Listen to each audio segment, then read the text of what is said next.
Today, we are talking about marriage-centered money with Bill Nelson. Bill Nelson is a financial planner and financial therapist that works with couples to create lives that they love. He wants you to feel empowered and emboldened by the financial choices that you make. In his book, Marriage-Centered Money, Bill outlines the strategies and the tools that you can use to get on the same page when it comes to your finances. He's going to talk about that book today, but he's going to share some behind the scenes strategies on how you can start for success, strategies you can implement when you find some barriers you're going to walk into as a married couple, and how dads can start planning now to build a financial, healthy life for their kids. This episode of the Dads Making a Difference podcast with Bill Nelson starts right now.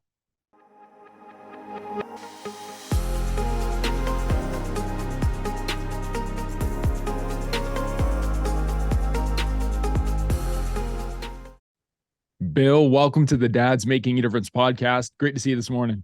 Great to see you as well, Kim. Thanks for having me. We're joking about having the post-holiday voice, and I know that you've got some young ones. I got some young ones, and we're recording this in the morning, and my wife is like, "Are you ready for this?" Because you still have your morning voice. You still got like that fog in your throat. So I apologize if my voice sounds a little bit off, but man, I am so excited to dive into this conversation with you today because the conversation about money is always a touchy subject in a family, but getting on the same page and living healthy together, both financially and in your marriage, is so important. So before we get into that though, Bill, take a few moments and tell us a little bit about yourself and your family and what you're passionate about. Yeah, absolutely. So my name is Bill Nelson. I'm a certified financial planner and certified financial therapist professional. I got started in the industry in the financial planning world back in 2015 and worked for a company for a little bit, and then eventually kind of decided I wanted to go out and do this on my own, my way. And so I quit my job back in 2016. I got married a month after quitting my job, and I started my company a month after that, which was way too much to do within a 60-day time frame. Don't do that. is the first piece of advice I have for you. Don't quit your job, get married, and start a company within a short time frame. But you know what that it was it worked out for me, but it was a little stressful along the way, certainly. But and on those lines, like what that meant for me was that my income went to zero for a little bit, just as my wife and I were starting to learn how to manage money together. So this first few months of marriage for us was really stressful. I was working around the clock. She was also working around the clock in her job at the time. We were trying to figure out about combining accounts and how to set things up in a way that worked for both of us. And it was a really hard time for us, and compounded by the fact where we weren't totally settled with where we were living. She was facing a scheduled job change shortly thereafter, and so we just had all these balls in the air, and no system in place to figure out how to handle them. And being in that kind of life stage as I was getting started, my first clients were also in the life stage of lots of job changes, lots of family changes, getting married, having kids. And so I was living these things myself. I was seeing the early clients that I had kind of struggle with these things, and I had no what to do, no idea what to do back in 2017. So I just one thing led to another, right through research and getting involved in the financial therapy world and trial and error in my own life, and seeing what was working with the couples I was working with, kind of really got passionate about helping couples figure out how to navigate these tough choices and learn how to manage money and make financial decisions in a way that actually helps not just the financial situation, but their marriage get stronger as well in the process. Man, quit, married, start a business. You should have bought a house. You would have I shouldn't have. You would have had it all done in the same time frame. We wouldn't have to worry about it. No, that is a lot. Wow. And you mentioned, a little bit of a stressful time. I couldn't imagine going through all those changes and life changes in that short time frame. You mentioned something that I just wrote some note down as you were talking that piqued my interest. You talked about how you were working through financially. Are we going to combine accounts? Are we going to look at that? Can we start there? Because I think that's where newlywed couples start to think, how do we make this work? How do we combine our accounts? Do we keep separate accounts? How do we stay on the same page? Can we start there and tell me a little bit about that process of how do we set this up? Yeah, absolutely. And it's kind of a timely question because earlier this year, Indiana University came out with a study that actually they studied groups of married couples. And to my knowledge, it's the first time that anybody's ever done a really rigorous study on how couples should be combining their accounts. And what they found, they pulled a few hundred couples who were in the early stages of their relationship, and they told half of them they had to combine all their accounts. And they told the other half they couldn't combine any of their Oh, accounts. And okay. they studied them over a couple year time frame. And what they found in that process is that almost regardless of what metric they were looking at, the couples who combined things ended up with better outcomes, right? Better financial outcomes, better communication about money in their marriage, stronger marriages in general, less a lower divorce rate. I mean, just in general, the evidence was pretty clear. Oh, Combining things led to good outcomes. wow. That's incredible because so many people are protective of their money. It is. Yeah. And the problem with that study, from my Very. perspective, is that everybody involved in the study was willing to be told what to do in an environment where everybody felt comfortable being told they should combine their accounts. That worked really well. But in my experience and talking to hundreds of couples at this point, oftentimes that's not the case. Yeah. And Why so is that? What's the barrier there? I think it's a few things. I think fear certainly is a part of it. I think we see the studies and statistics out there about 50% of marriages end in divorce, and money fights are one of the leading causes of stressors in relationships. Like the connotation a lot of us have is that money and marriages don't mix very well, Mm. and so I think there can be a fear of that. I think that money is control for a lot of people. And Yeah. so, the idea of giving up some control Mm. in that way is a transition that can work, right? But it's a hard one to do. And so, yeah, there's a lot of reasons why I think it can be hard to make that leap. And so I'm pretty like just in the experience I have working with couples, like to me, like there's really no reason to keep everything separate. Yeah. I think it usually when I see couples want to keep literally everything separate, that's a sign that they're using that as a way to Yeah. avoid having conversations they should be having. Yeah. But at the same time, I have seen plenty of couples do really, really well with something in the middle, right? Where we're combining some things and keeping, whether it's a personal credit card separate for personal expenses, or I had a couple maybe last year, I think it was about last year, where the wife was really hesitant to combine everything because she Mm. had seen a few of her friends go through nasty divorces and had issues with that. And she eventually said, look, if I can keep an emergency fund of 20,000, I think it was $20,000 set aside, like I'll combine everything else. Like I just need to have that like Security. safety net. Weird. Yeah. And so that worked for them, right? She did that. Like the husband agreed, like he kind of understood where she was coming from, and they were able to grow together financially because she had what she needed to Yeah. really be able to lean in like that. So I think that there's different ways that couples can set it up, but combining something at least usually is the optimal answer. Yeah. I thank you for going into that because, you speak to like just married couples, young couples who well, maybe not just young couples, but newly married couples. But this information is important for a lot of guys. Doesn't matter where you are in your relationship because I've been married 12 years and I think about how we have our accounts set up and how long it took us to just get to the point to say, yeah, no, it's so much easier if we just combine everything. Thank you for getting into that. There's a little bit of psychology there with if you're jumping into a marriage and you still need a security account, what does this say about your relationship? But we won't go there. You have a chapter in your book about getting started on the same page. So what are some of the steps that people can take to get started, get on the same page, and get on the same page early? Yeah. So usually when I have these conversations, we're coming from a place where we're not on the same page, right? And so Mm. the first thing I would invite you to do, first and foremost, realize that it's normal to not be on the same page. Yeah. Like there was a growing body of research that suggests we attract our financial opposites. And so if you are finding that you're having conversations with your wife, and like you feel like you're in sync about everything, but money is just the one thing that you seem to butt heads about. Like, understand that that is normal and doesn't make it easy to deal with, but it doesn't mean that there's something wrong with you or her or your marriage. First thing you want to do is just try to understand why you aren't on the same page to begin with, right? What has gone wrong in your attempts to try to get on the same page in the past?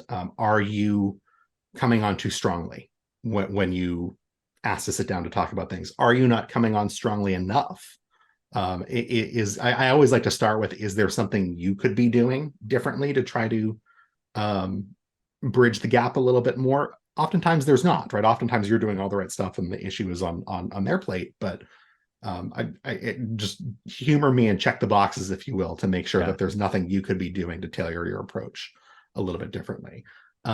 Is she just like, from an emotional perspective, right? Are there things that she feels anxious or guilty about and is trying to avoid, right? That is by far the number one thing that I see with couples in terms of how they feel about the state of their finances. Are anxious, guilty, stressed, something like that. And so the way that often manifests is we just avoid it. We put our head in the sand. And so it can take some work, and it can take the right kind of approach to get out of the sand, so to speak. Are there any bad communication patterns that are happening on either of your parts, right? Whether it's contempt or criticism or defensiveness.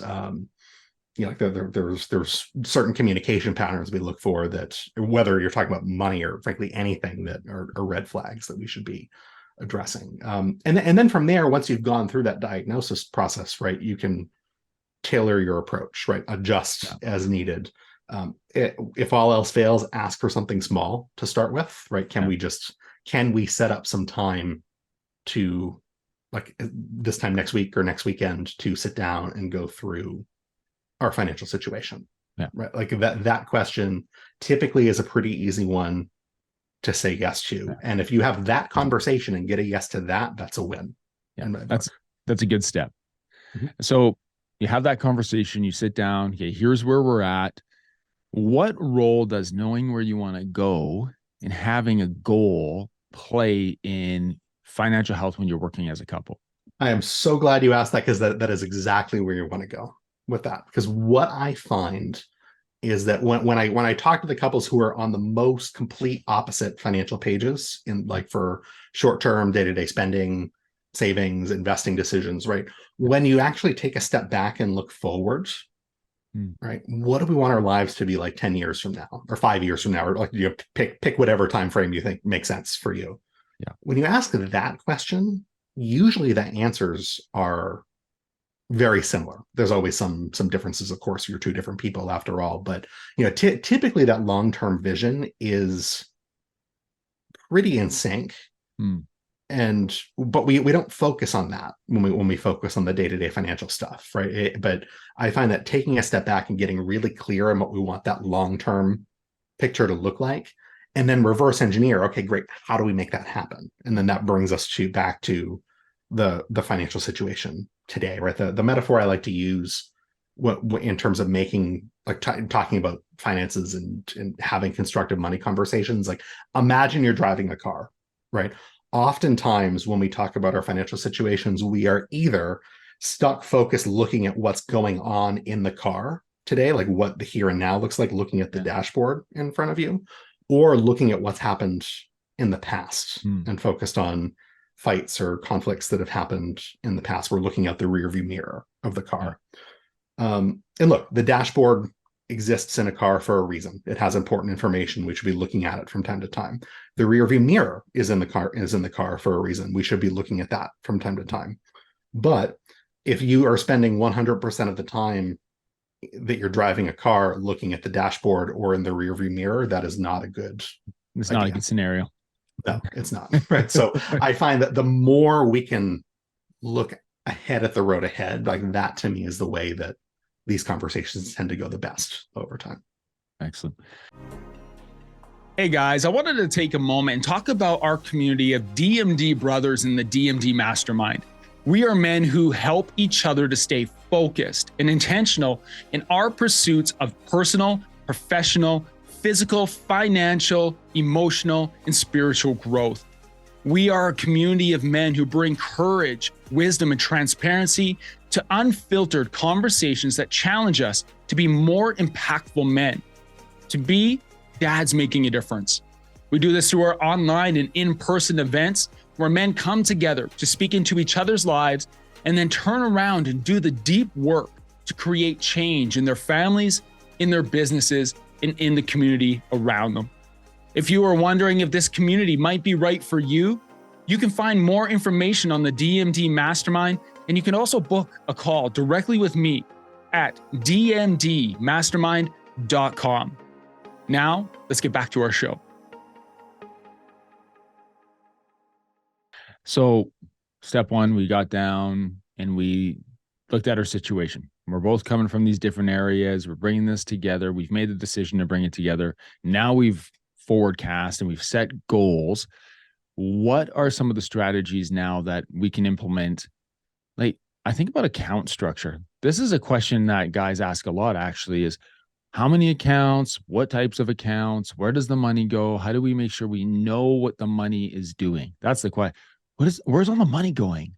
What is the money doing? Mm-hmm. So is there a perfect or suggested structure of accounts that works for newly married couples and even older married couples? Yes, there is. And it starts with, it really does start with the degree to which you want to have everything combined, right? And there are ways to make either work. I find that, certainly you want to have an emergency fund that's set aside on its own. I like to have it as a completely separate account so that it is there if you need it, and you're not going to be tempted to tap into it to buy a home, for example, because buying a house is not an emergency. As an example. Certainly, right, having at least one checking account to operate out of is ideal, whether that's one joint checking account or whether you have a joint checking account that you're routing your housing expenses and food expenses through. And if you want to have a separate individual checking accounts for your personal expenses where you're agreeing to a certain dollar amount that's going in there per month, right, that's totally fine as well. And then from there, right, where is your long-term money going? Whether retirement accounts at work typically are part of that. And from there, like, I like to have like a bucket of money per goal that we're looking at, right? And so if you are saving to buy a house, and retirement's different because retirement accounts are always individual. Yeah. But like if you're looking to save a house and buy a car, right, either you should be doing one of those things first and then the other, or have like two separate pools of money for that. And depending on what the timeline is for the goal, right, you either want to have that in a savings account or an investment account, right, or potentially both, depending on how long we're looking at saving for. The further the goal out is, the more investing we should be looking at for that. And then the final piece that is kind of a take it or leave it. Couples either really love it or really hate it, depending. So I'm going to put it out. I'm going to put it out there. If this sounds like more trouble than it's worth, then forget it. But I have found that the thing that tends to derail people in terms of just looking at their monthly numbers and tracking their progress over time are the big one-off expenses that happen through the year, right? The summer vacations, the holiday gifts, even stuff like car insurance premiums. Some people pay those once a year, right, rather than on a monthly basis, like those big chunks of money that you're spending all at once. And ideally you're setting aside money for those throughout the year so that when the time comes, you can pay for the vacation and not worry about it. And so sometimes I see people do that as like a separate bucket in their savings account, or a separate checking account in general, for what I like to call storage money, right? It's not money that we are saving. It's money that we're intending to spend, but we're going to spend it in big chunks throughout the year rather than consistently on a month-to-month basis. And so if you gifts and travel are the two that come up the most common for that. So that's the example I like to give. If you look at the travel you're looking to do this year, the gifts you're going to buy for birthdays, weddings, anniversaries, holidays, and let's say, all right, $6,000 a year. We're going to budget for all those things. You divide that up by 12, that's $500 a month. And you're just going to put $500 a month in that account so that when it comes time to pay $3,000 for the vacation or whatever it is, like that money is there and it's not going to blow up your credit card when you come back. That's excellent. I like that storage money, because too often people will go to their emergency fund for things that are one-off expenses. And I had a friend come to me this week and said, "Oh yeah, we had this happen," and it was their furnace in their house. We had this happen, so we dipped into emergency fund. I said, "Can I ask you a question? Was that an emergency, or was that something that was going to happen eventually that you couldn't put money aside for?" And so I think getting clear on what's an emergency and what's storage money, really appreciated how you put that. That's really good. Yeah. Yeah. And you can divide that up as finely as you'd like. What I often find is that, when, like, I often see couples before they buy a house and after they buy a house, often what I find is that emergency fund bumps up by a decent amount after they have a house, so that they have some sort of slush fund for stuff like that. Yeah. Excellent. Okay. So you've kind of given us the where to get started and some of these strategies that we can use to get started on the right foot. What are some of the barriers or obstacles that you have seen couples go through in their financial journey as they're starting that together? Yeah. I mean, there are the marital obstacles and there are the financial obstacles. Let's talk about financial for a moment. All right, perfect. Wonderful. Love it. So certainly things like debt is a big one for people, whether it's credit cards, whether it's student loans, whether it's something else. Figuring out not just like the way we're going to use debt and handle our debt as a family, but particularly like if for things that happened before a marriage or even outside of a marriage, how do we approach these things, right? If one person's coming into the marriage with no debt at all and the other has 6 figures of student loan debt, how do we decide to navigate that? Right. Yeah. Is a real tricky one. And then for couples who have been married a little bit longer, I've had conversations where credit card debt is racked up. One spouse knows about it, the other maybe should know about it but doesn't. Like these things can happen and can come up all of a sudden out of nowhere, even 5-10 years into a marriage as well. Yeah. We connected a couple weeks ago just to get acquainted, and you mentioned on that call, you've seen where somebody will come to you and say, I have this thousands of dollars in debt and they don't know about it, and I don't want to tell them about it. And how hard of a position that could be entering into a relationship or being in a relationship where, let's call it $3,000 on a credit card, for instance, $6,000, doesn't matter what it is, but you're coming into it and you're like, I got to hide this and I got to take care of this in the background. But from what I've heard from the guys I'm working with, what I've seen in my own family is that never works trying to do it in secret. Is this consistent with what you're seeing with the couples you're working with? It is. Yeah. In the financial therapy world, we actually have a term for that. It's financial infidelity, right? The act of keeping financial secrets, whether it's hiding accounts or debts or assets or bonuses or giving money to family in a way that your spouse might not be comfortable with, and gambling, right, certainly is a growing more common one as well. And the interesting thing about that is that it's more common than you might expect, and it's more common than we even realize. I find, like, there was a study done a few years ago that surveyed people and said, like, have you ever kept a financial secret from your spouse? And I think it was about 25% or so people said, yes, I have done that. But then they went further and actually asked, like, have you ever done this specific thing, and gave some examples of it. And when they added all that up, over half of the people surveyed had done at least one of those things, but I mean, literally half of those people, 25% recognized it was a problem. And the other 25% were doing it, but didn't even necessarily connect the dots on it. Like it is a very common problem to have. And certainly it's important to address that. It's important to kind of air the dirty laundry, so to speak. Like it can trigger the same sort of responses that other forms of infidelity can. Like that is one that I would immediately identify as a red flag that you want to make sure you have a plan for how to address. Good. I would hate for somebody who's listening to this right now to hear this and be like, oh, that's where I'm at. And us not to dive into this a little bit. So if you don't Mhm. mind, because as a financial therapist, you work with couples through this. If someone finds himself right now in financial infidelity, Mhm. they're they got this pit in their stomach, they know they got to do something about it. What are the steps they can take to start that conversation to say, hey, we want to get on the same page? Yeah. So I always just coming at it from the opposite perspective for a minute, looking at the spouse who isn't in Doesn't the know. loop on it, Yeah. right? And who Yeah. might find out about it. Yeah. The thing that I always tell them is I care more about what the attitude and behaviors are like going forward Mm-hmm. than what's happened in the past, right? Everybody makes mistakes in some way, shape, or form. The question is, what are you going to do about them? And so I think that if you are in that position, um, it does not need to be like this end all be all type of a thing.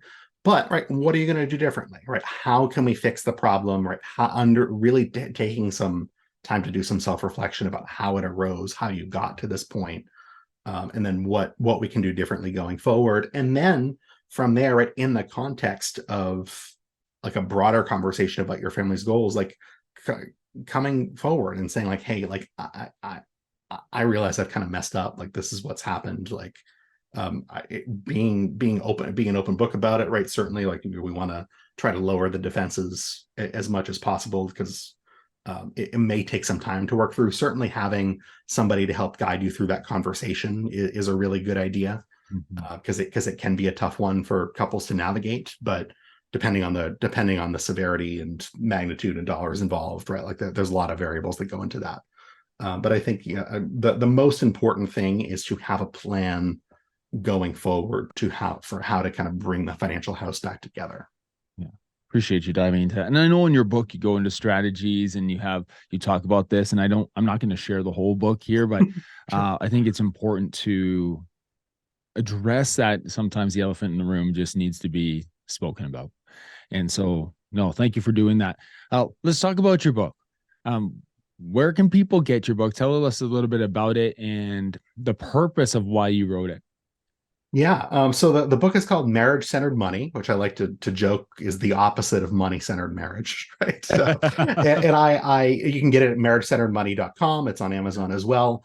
And I wrote the book as I was kind of pulling all these stories together and seeing, couples in various financial backgrounds, various kind of marriage status backgrounds, and seeing kind of a process that worked to kind of pull them together financially and start to make financial progress. Like I wanted to share that with as many people as I could. Right. What I found as I've done more and more of this work and as I wrote the book is that it really frustrates me the way my industry talks about couples in marriage. Like Oh, yeah. it's a very frustrating thing for me because the way financial planners handle these things just tends to not be ideal. Right. We tend to avoid tough conversations. I was point blank trained by the person who trained me in the industry way back when that Yeah. if a couple starts fighting about money in your office, your job is to change the subject and to move Wow. on to something different, right? And Yeah. so Mhm. um it's not something we're great at handling, and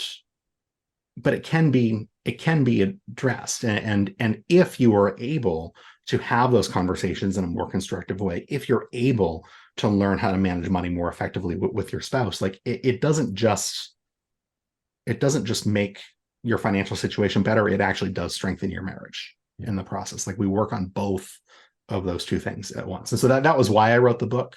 The book is really kind of designed. There's two main parts to the book. Is it a little bit of an introduction that kind of goes through some of the terms and concepts, but the part two of the book, the first main part, if you will, is really the marriage book with like viewed through the financial lens, so to speak, right? Where we go Excellent. through the getting on the same page and financial conflict resolution and understanding your spouse's money history and how they came to think about money the way that they did. Um, Going through the common types of financial differences that I see and some strategies to handle them, going through some of those more red flag issues like a financial infidelity or financial abuse and things like that. And then from there, we go into the like how to build the financial plan that actually puts your marriage at the center of things.